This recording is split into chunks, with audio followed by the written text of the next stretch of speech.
Makanya kalau seorang pengkaji Al-Quran dan pengkaji hadis cenderung menyalahkan orang, Karena dia dengar cenderung menyalahkan orang, dia tidak nyaman, dia rasa, dia gelisah itu. Dia gelisah, kenapa dia sampaikan seperti itu? Bukankah kita belum mengkaji lagi dari sumber yang berbeda? Dari lebih lanjut.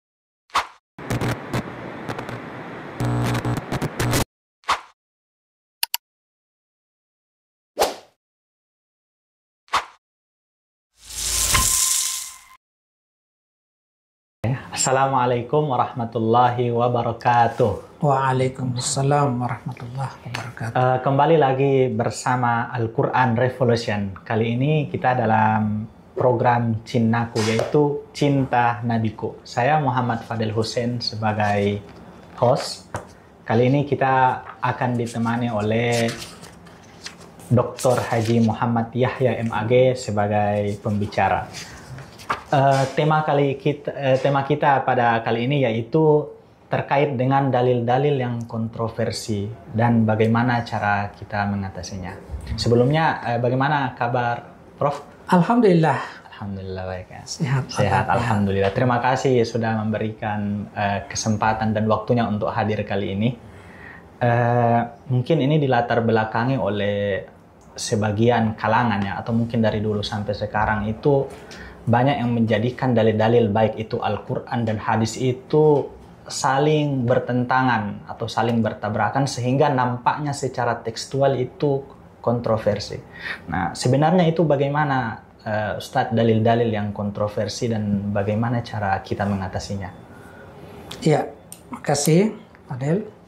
Bismillahirrahmanirrahim. Assalamualaikum warahmatullahi wabarakatuh. Waalaikumsalam warahmatullahi wabarakatuh. Alhamdulillahirabbil alamin wal aqibatu lil muttaqin wala udwana illa 'alal zalimin.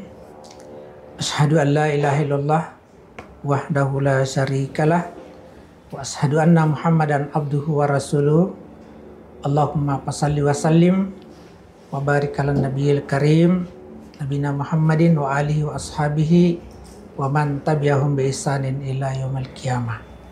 Alhamdulillah, pada kesempatan ini tadi kita mendengarkan tema yang kita bahas adalah dalil-dalil yang cenderung dipahami kontroversi. Iya, seperti itu. Ya, begitu ya. Ya, kontradiktif. Ya, kalau ya kontradiksi atau kontradiktif. Memang di antara kita umat Islam dalam memahami dalil ada yang kita lihat, apakah itu Al-Quran maupun hadis, itu ada yang kontradiksi ataukah mungkin kita sebutkan terjadi kontroversi. Tapi perlu dipahami bahwa dalam setiap dalil-dalil seperti itu, kalau Al-Quran ada asbabun nuzulnya, kemudian kalau hadis Nabi ada asbabul wurudnya.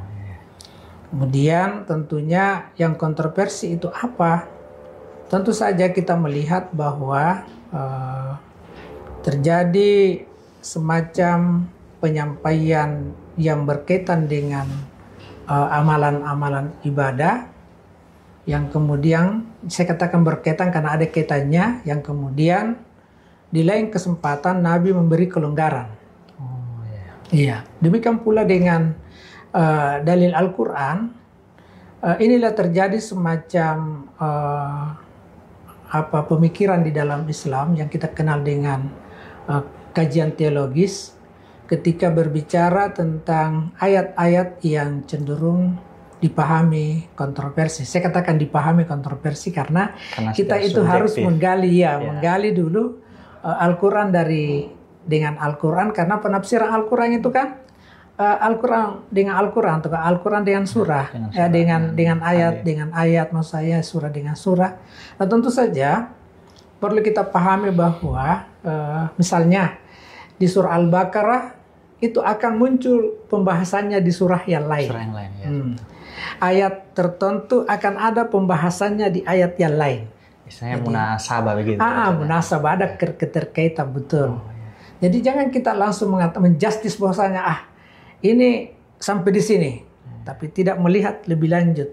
Jadi demikian juga ada penafsiran Al-Quran dengan hadis. Iya, kenapa? Karena hadis sendiri sebagai bayan. Fungsinya itu bayan tafsir, bayan takkid memperkuat, kemudian bayan tahsis memberi penghususan, kemudian ada lagi bayan apalagi kita biasa dengar dengan istilah bayan nasi wal mansu. Oh, ya ada itu. Jadi dan demikian sebenarnya dari bayan-bayan yang kita sebutkan tadi inilah kalau seorang ilmuwan baik Al-Quran, ilmuwan di bidang Al-Quran maupun hadis itu sangat fleksibel. Dia tidak kaku di dalam melihat sebuah ayat. Gitu ya. Makanya kalau seorang pengkaji Al-Quran dan pengkaji hadis cenderung menyalahkan orang, karena dia dengar cenderung menyalahkan orang, dia tidak nyaman, dia rasa, dia gelisah itu. Dia gelisah, kenapa dia sampaikan seperti itu? Bukankah kita belum mengkaji lagi dari sumber yang berbeda? Dari lebih banyak lagi. Contoh ya, ketika ayat Al-Quran kita mendengarkan ma ramaita iz ramaita walakin Allah harama. Ketika saya mencubit Fadel, itu bukan saya mencubit, tetapi Allah yang mencubit. Iya itu. Jadi ketika saya melempar dalam Al-Quran, ketika engkau melempar, maka bukan kamu yang melempar, tetapi Allah yang melempar. Seakan ini, segala aktivitas kita di atas bumi ini, dalam genggamannya Allah, tidak ada masalah. Kenapa? Karena apapun yang kita perbuat, sudah ditentukan Allah. Nah, jangan berhenti sampai di situ. Maksudnya ketika kita berhenti sampai di sini, maka tidak ada masalah. Kalau saya pukul siapapun, jangan kemarah. Kenapa? Karena itu adalah Allah yang seakan Allah semuanya. Nah di sini dia. Maka dengan demikian perlunya kita melihat ayat yang lain atau hadis-hadis yang lain yang memberikan semacam penjelasan ayat tersebut sehingga tidak kontroversi. Seakan ketika diperhadapkan Allah mengatakan innallaha la yughayyiru ma biqaum hatta yughayyiru ma bi anfusihim. Artinya apa? Kita ini harus punya kreativitas, harus punya skill. Karena kenapa? Karena Allah mengatakan tidak akan berubah peradaban sebuah kaum kalau bukan dia yang merubahnya. Ya. Nah, dengan demikian bisa kita katakan bahwa peradaban yang ada di dunia, di buminya Allah ini, itu karena ada kreativitas, keterampilan dan skill manusia kan begitu. Kemampuannya merubah dirinya dengan apa? Dengan pendidikan. Ya kan jangan katakan bahwasanya cukuplah orang yang berpendidikan yang memperbaiki. Cukuplah orang-orang pintar yang memperbaiki. Tidak boleh. Iya, seorang muslim tidak bisa jadi penonton. Ya kan gitu ya. Karena Nabi kan bersabda. Apa Nabi bersabda? Kalau kita tadi itu marameta izrameta, sudahlah, sudah selesai. Allah yang mengatur. Biar bagaimana itu begitu-begitu juga. Itu kan padahal seperti itu. Tapi ayat lain kan seperti itu tadi. Tidak akan berubah sebuah kaum kalau bukan dia merubah dirinya. Nah, ketika Nabi mengatakan itu kan motivasi ketika Nabi mengatakan al-mu'minul qawiyyun khairun wa ahabbu ilallah minal mu'minid dhaif. Itu kan Nabi mengatakan orang mukmin yang kuat jauh lebih disukai Allah ketimbang dengan orang mukmin yang lemah. Lemah apa ini kira-kira dan kuat apa itu kira-kira? Tentu bukan hanya aspek akhirat, fisik, psikis, rohania saja. Tapi itu pasti mencakup jasmania dan juga dalam berkaitan dengan kemampuan skill. Iya. Tidak boleh kita menganggap bahwasanya cukuplah yang ada sekarang. Tidak boleh. Kita punya keinginan untuk jauh lebih hebat dari yang kemarin. Ya kan? Hari ini jauh lebih hebat lagi dari yang akan datang. Maksudnya apa? Motivasi hidup kita ini harus ada. Iya. Jangan katakan bahwasanya cukuplah yang ada sekarang. Ya memang kita mensyukuri nikmat Tuhan. Tidak boleh kita tidak mensyukuri. Ya kenapa? Karena ketika kita dia mensyukuri berarti kita mengkafirkan nikmat Allah. La in syakartum lazidannakum dan seterusnya kan. Wala in kafartum inna azabi lasadid. Dan ketika kita bersyukur, apa makna bersyukur di sini? Adalah punya semangat. Iya. Jangan loyo. Orang mukmin tidak boleh loyo. Harus kuat memperlihatkan jati dirinya sebagai makhluk Allah yang diberi fasilitas. Ya kan? Fasilitas rohaniah dan fasilitas jasmaniah. Itu kan potensial luar biasa itu. Makanya itu sebenarnya ketika kullu mauludin yuladu alal fitrah, itu sebenarnya fitrah itu adalah potensi. Potensi ya. Bukan sesuatu yang kosong. Wah, berarti sudah ada dalam sudah diri ada. manusia. Makanya di situ yang mengembangkan Pak Bawahu, bapak-bapaknya lah yang mengembangkannya, menjadikan dia orang hebat. Itu maknanya sebenarnya. Jadi kompetensi imaniah sudah ada pada dirinya. Potensi jasmaniah sudah ada pada dirinya. Ini yang dikembangkan. Iya, makanya ketika siapapun, anaknya siapapun, ketika dikembangkan, jangan tidak bisa maju-maju itu kan anaknya sih. Tidak boleh begitu, tidak boleh begitu. Itu makhluk Allah. Makhluk Allah masing-masing punya fitrah yang diberikan untuk bisa dikembangkan. Abah itu bisa bapaknya adalah yang melahirkan, istilahnya bapak biologisnya. Bapaknya adalah tokoh. Bapaknya adalah seorang guru. Ya kan begitu-gitu maksudnya. Bahwa yuhawidani atau yunasirani atau yujisani, sebenarnya itu maksudnya kita lah yang bertanggung jawab itu dalam pengembangan seorang.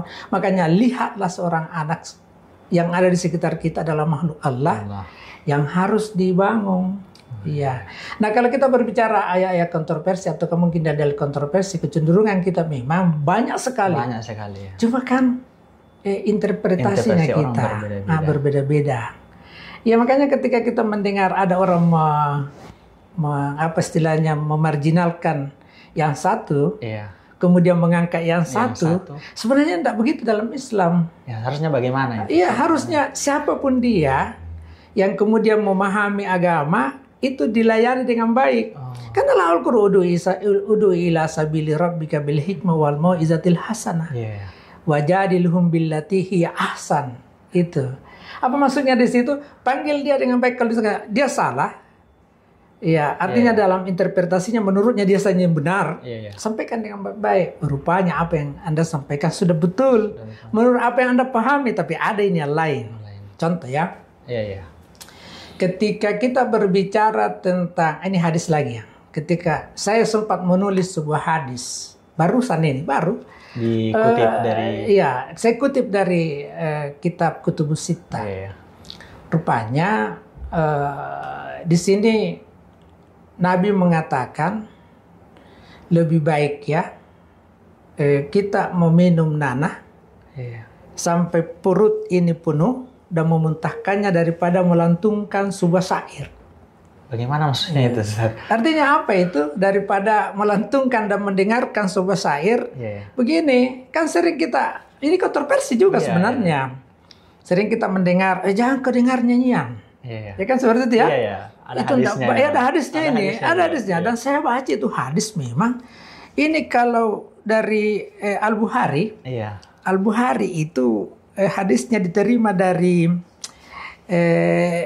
Umar ibn Hafsan. Dari Abi Hurairah itu lanjut. Kemudian diterima dari kalau Imam Muslim ini hadisnya itu diterima dari Abi Bakar ibnu Abi Saibah berujung sampai Abi Hurairah juga.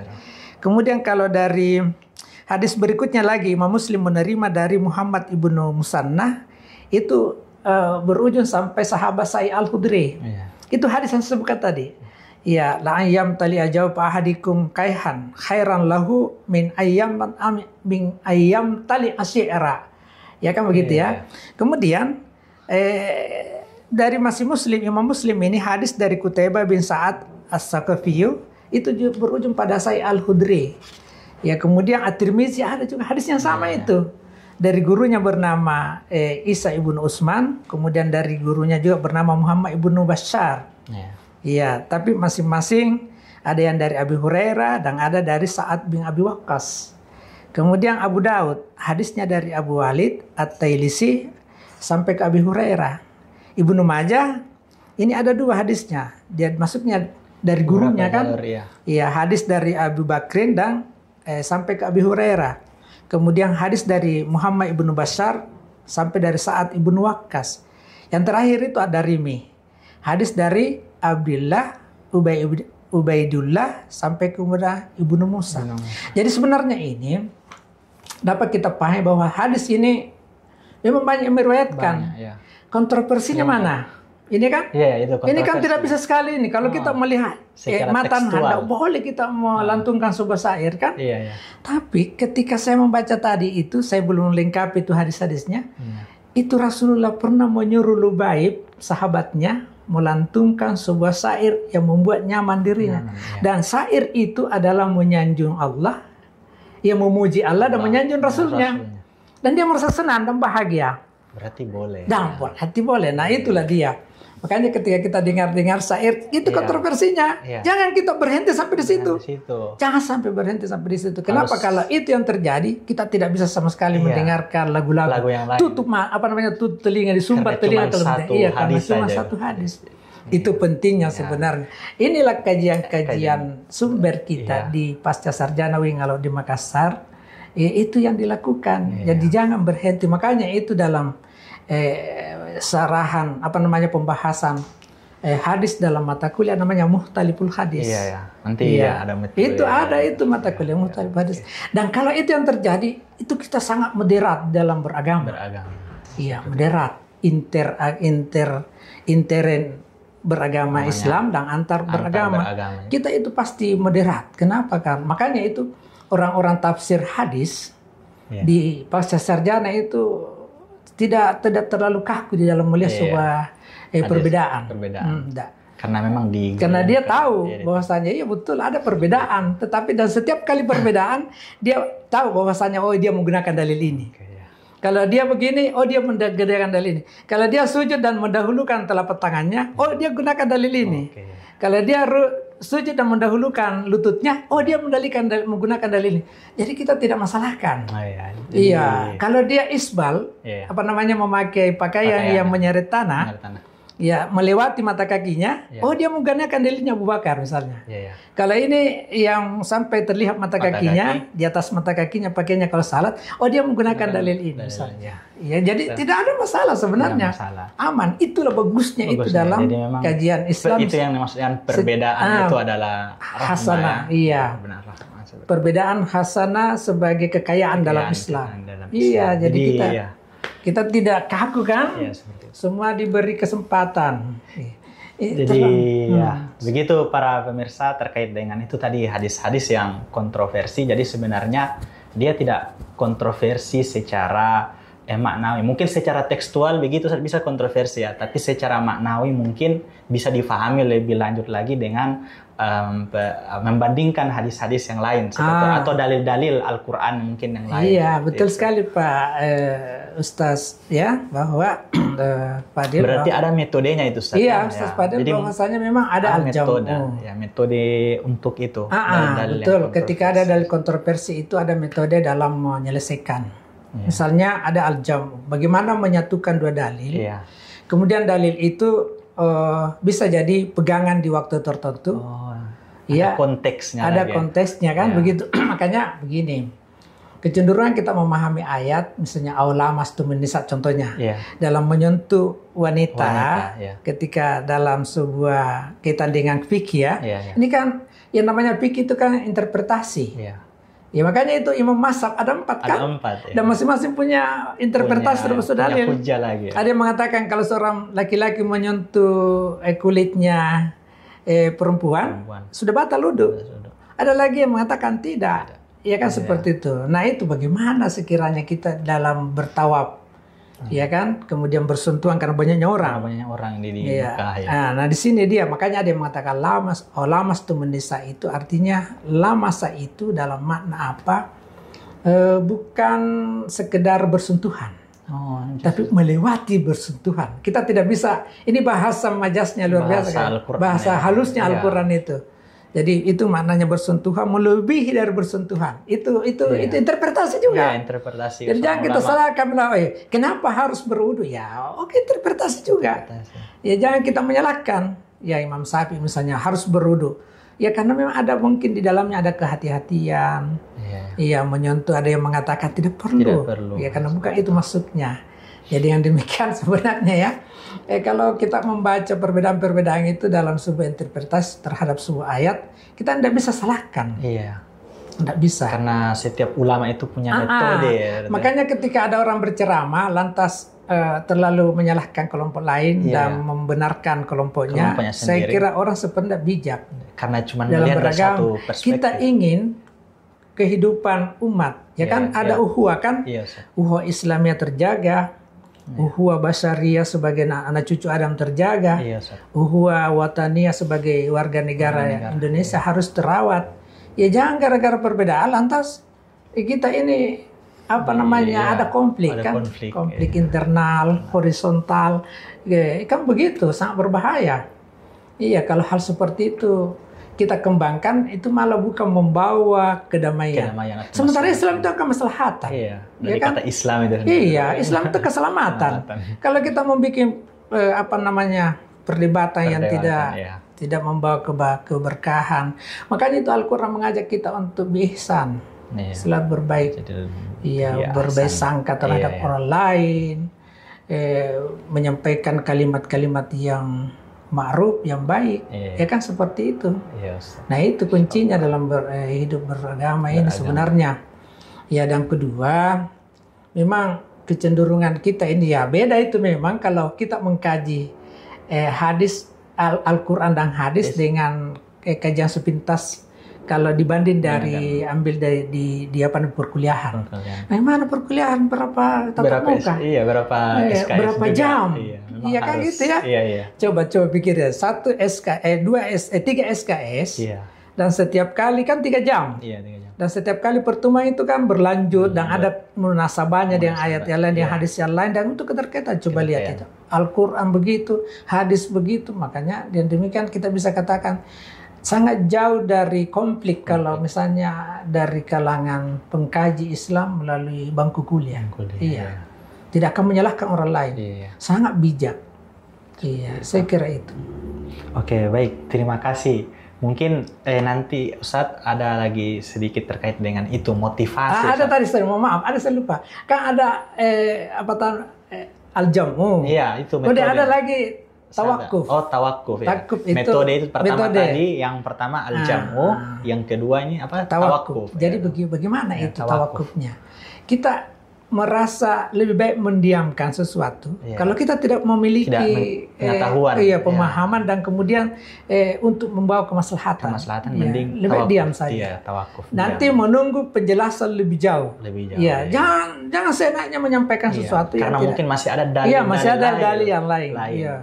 Artinya jangan langsung dikonfrontir toh. Tapi kita bisa mengatakan, ayo coba kita lihat lebih jauh apa penjelasan tempat lain. Iya. Seperti tadi itu ya, penyebabnya ketika Nabi sedang berada di Araj, berjalanan bersama. Ada penjelasannya itu. Iya. Dari hadis yang kita baca dari Imam Muslim. Ya hadis yang terakhir itu. Ternyata itu menjadikan sebagai asbabul wurud. Ketika Nabi sedang melakukan perjalanan jauh, Nabi sudah jauh. Sudah jauh. Ternyata mereka tinggal itu rombongannya di belakang mendengarkan syair-syairnya orang kafir itu. Dan ketika dia mendengarkan itu bisa berpengaruh. Apa namanya? Syair itu berpengaruh pada dirinya. Dan dia terpengaruh akhirnya bisa terhanyut. Kehebatan syairnya orang Arab. Iya. Bisa mensihir sampai seseorang. Nabi menoleh ke belakang, mana semua? Sampai dia ditunggu dan menyampaikan tadi itu hadis. Berarti konteksnya di situ. Konteksnya di karena situ. ada mudarat. Tapi ada mudarat. Kekhawatirannya itu dia terpengaruh dan mudaratnya itu sangat besar. Iya gitu, itu Islam. Berarti menyesuaikan dengan keadaan kondisi. Iya, tidak berarti tidak boleh sama sekali kita mendengarkan syair. Tapi kalau syair-syair yang membawa kedamaian. Jangan juga yang mengundang nafsu syahwat. Iya bisa. Karena itu mudarat juga kan. Mudarat juga. Itu yang dimaksud oleh Nabi itu sebenarnya. Iya makanya ketika kita memutar musik yang sahdu, yang kadang membuat mata menetes. Iya, pernah itu satu waktu dari rumah ke kampus hanya memutar musik di mobil itu berkaitan dengan salawat Nabi. Salawat. Iya, saya membayangkan gimana itu Nabi kalau dilihat ya. Saya hanya begitu sampai menetes air mata. Bagaimana kalau Nabi bisa ditahan? Iya, saya bilang. Luar biasanya itu, magnetnya itu ya dengan memberi lantunan salawat.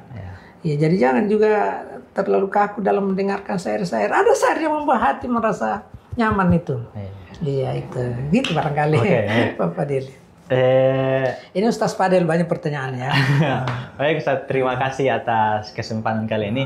Berarti Ustaz sebagai mungkin motivasi penutup kita kali ini Ustaz dalam menyikapi hadis-hadis yang kontroversi ini motivasinya bagaimana? Kalau saya sih bagus di setiap kali ada kajian-kajian keislaman. Kajian-kajian Islam secara universal. Jangan sepotong-sepotong. Sebenarnya itu memang penyiaran Islam dulu ada memang menggunakan pendekatan tasawuf, ada pendekatan akhlak dan ada pendekatan syariah, sehingga ketika dia sudah cukup sampai pada akidah tauhid tasawuf, dia katakan inilah Islam. Ya, kalau tidak sampai ke syariah dan akhlak, cukup sampai di situ. Ada yang mengatakan akhlak saja.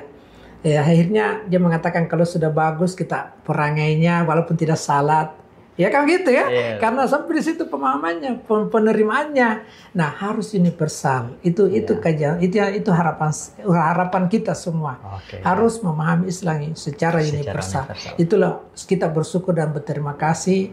Di UIN Alauddin di Makassar itu ada pasca sarjana, ada prodi-prodi lain di S1 yang membuka